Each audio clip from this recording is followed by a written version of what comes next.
Ministries of Oklahoma, and I want to do a short video on disappointment.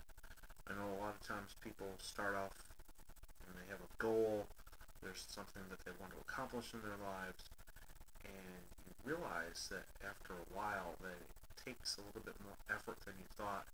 Things didn't turn out exactly the way you planned. Things just don't seem to make sense. They tend to take a little bit longer than we thought they would. I don't want to get into the whole my whole story, but I can tell you that I graduated seminary in 2011, and I didn't get ordained until last year. So it was a long, arduous process, and but I understand disappointment. Now, sometimes we experience disappointment for a variety of reasons, and first thing I want to do is share with you. I read a quote yesterday, and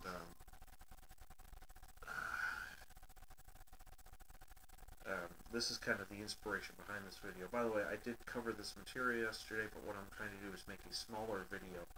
I realize a lot of people don't have the time to watch an entire hour, so what we're going to try to do is make smaller videos that'll be more accessible to people, and that way you don't have to set aside an hour's worth of time. So, but I read this on Instagram, and I thought it was a really, really good quote. It's from Bill Johnson of Bethel Church in California. He said, "Disappointment is one of the hardest things to navigate in life. While the past can't separate us from the love of God, it can affect our awareness of it." I keep having this thing pop up on my screen. I'm sorry. Let's start over. "Disappointment is one of the hardest things to navigate in life, and while the past can't separate us from the love of God, it can affect our awareness of it. We have to anchor ourselves to what God has promised, who He is, and what He said, and refuse to dwell on what hasn't happened. You are the governor of your own heart. Choose not to let seeds of disappointment take root. Instead, cultivate your remembrance of what God has done and hold on to the promises of God that has spoken over your life. So now wrap your heart tightly around the hope that lives within us, knowing that God always keeps His promises." That's in the quotes Hebrews 10:23. I love what he says here. You can't let disappointment get you down. Now, why do we experience disappointment? Well, first off, sometimes our timeline isn't the same as God's. I'd like you to turn over to Proverbs 3. I'm going to read verses 5 through 6. It says, "Trust in the Lord with all your heart, and lean not on your own understanding. In all your ways acknowledge Him, and He will direct your paths." So, things may not be, your circumstances may not line up exactly the way you think they should. You know, for me, I thought, well, if I go to school and I go to class and do my papers and I read the books and then I turn in my papers, then I'll graduate and then I'll get ordained and everything will be great. It took a lot longer than that, and part of it is because I had some things I needed to work on personally. Part of it was that I wasn't a good fit with that denomination. It's just the way it is. I'll just say I'm not that liberal. But you can't let things like that get you down. If you know that you're called to do something, you have to persevere. Perseverance is not a word that we like to hear. It's a lot nicer and simpler when things just flow easily and things just boom, boom, boom, boom, they just line up like they're supposed to, but a lot of times that doesn't happen. And you just have to trust that God, if a door shuts, God will open another door for you, and God will put you in the place that God wants you to be. God is sovereign, and God is in control, and we have to trust in God with all our heart. not just some of it, and not lean on our own understanding, because that's a lot of times what we do. When things aren't going so well, we start to worry, we start to contemplate, and we start trying to figure things out, when God says, keep your eyes on Him. The second thing I want to cover is that sometimes our timeline isn't the same as other people. In 1 Samuel 13, and you can look at that on your own, Saul is waiting for Samuel to show up to offer a sacrifice. And when Samuel is late, Saul offers the sacrifice himself. And then Samuel shows up. And the interesting thing that I noticed in the Bible is that nowhere does it say that God disciplined Samuel for being late. It doesn't say it at all. It only says to Saul, you messed up and you're not going to be king much longer. And so you can't control other people. As an adult child of an alcoholic, I can tell you that I have tried to control other people. As a person who's married, I can tell you I've tried to control my wife. I've tried to control the kids. I've tried to make them be a certain way, and you can't do that. The only person that you can control is yourself. And a lot of times we will experience disappointment when we try to control other people, because our timeline and the other person's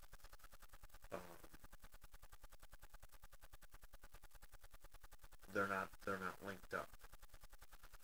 The third thing, sometimes we experience disappointment because we ask for things we shouldn't. If you go to James chapter 1, it says, starting verse 13, let no man say when he is tempted, I am tempted by God, for God cannot be tempted with evil, neither does he tempt anyone, but each man is tempted when he is drawn away by his own lust and enticed. Then when lust is conceived, it brings forth sin, and when sin is finished, it brings forth death. A lot of times we ask for things that we really shouldn't have. I know when I was single that I prayed about certain relationships, and quite honestly, in a couple situations, I'm kind of glad it didn't work out. But understand this, and that's the bad side of the coin. Here's the good side of the coin. Keep reading verse 16 through 18. It says, do not err, my beloved brother. Every good gift and every perfect gift is from above and comes down from the Father of lights, with whom is no change or shadow of turning. Of his own will he brought us forth with the word of truth, that we should be a kind of first fruits of his creatures. So the good things in our life come from God. And we need to understand this fundamental thing, that we may be asking for something, and God may say, no, I'm going to give you this instead. And God's answer is, every single time, it's going to be better than what we asked for or what we wanted. And we just need to trust God that if the door shuts, God will open another one instead. The fourth thing, and the last thing I want to cover, is that sometimes, in order to get right with God, we need to get our focus off ourselves and onto others. We experience disappointment a lot of times because we're focusing on our needs. See, if we take care of other people's needs, then we can trust that God will take care of our needs. When Psalm 23 talks about my cup overflows, and the reason that God pours into us is so that our overflow will actually meet the needs of the people around us. If we're not allowing that overflow to be a blessing to other people, then God isn't going to pour into us. God wants to use us to bless other people. It's not just about me getting fat and happy. If you look at the end of Acts chapter 2, the Bible says that they helped each other. That was a defining characteristic of the church in the first century.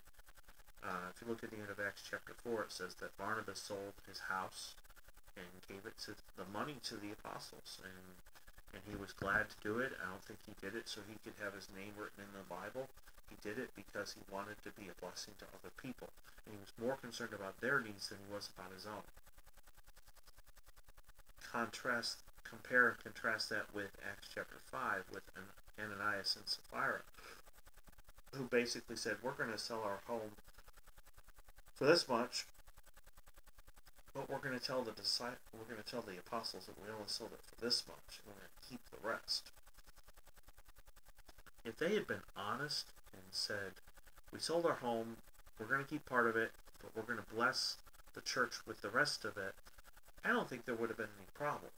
But they lied because they wanted the spotlight of, ooh, wow, look, Ananias and Sapphira are so generous.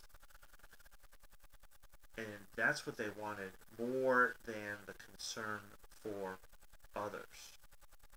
And ultimately, if you've read this before, Ananias lies, Peter calls him out, and immediately drops dead. He literally drops dead. They take him away. Sapphira, his wife, comes in, tells the exact same story. Peter tells the feet of those that buried her husband are going to bury you. And she drops. And I think that happened because their focus was on themselves. They were so worried about taking care of their own needs. They weren't selling the home to try to help bless someone else. They were more worried about, look at me, look at me, look at what I did. And that's not what it's all about. That's an extreme case, but many times we experience disappointment because we do something for someone and we do it with the wrong motive, and then we don't get the response that we want, rather than just doing it to be a blessing to others, regardless of whether we get the credit or not. I've done things for people many times and didn't get recognized for it, and it's okay. That's not the point. God sees what we do. God recognizes what we do, and I'm telling you, time and time again, when I put my future in God's hands and I just say, okay, God, I'm going to trust you, and God's taking care of my needs every time. So, I know that life can be disappointing at times.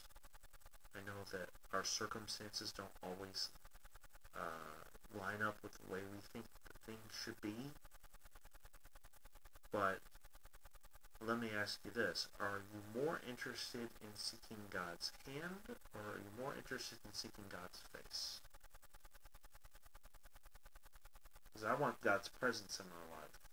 I want that love to flow in me and through me more than I'm interested in how much is in my bank account. I need money in my bank account to survive and to do the things that I'm doing. But if our focus is more on this than a relationship, then I'm in it for the wrong reasons. And life, if your happiness is dependent upon the circumstances in your life, things, and I've done it. I've been there, up and down, up and down, up and down, like a roller coaster. And when you can be happy when things aren't going well, that's when you'll find real contentment. That's when you'll find real peace. And the things in life won't disappoint you as much. So, hope that was encouraging to you. We're going to try to make shorter videos. Even this was 15 minutes, and we'll try to make it a little bit shorter so that people can watch them and get something out of it. So, I hope you have a wonderful day. If this ministry has helped you in any way, there's a link below to the GoFundMe page. Please give generously. Thank you for your time, and God bless. Bye.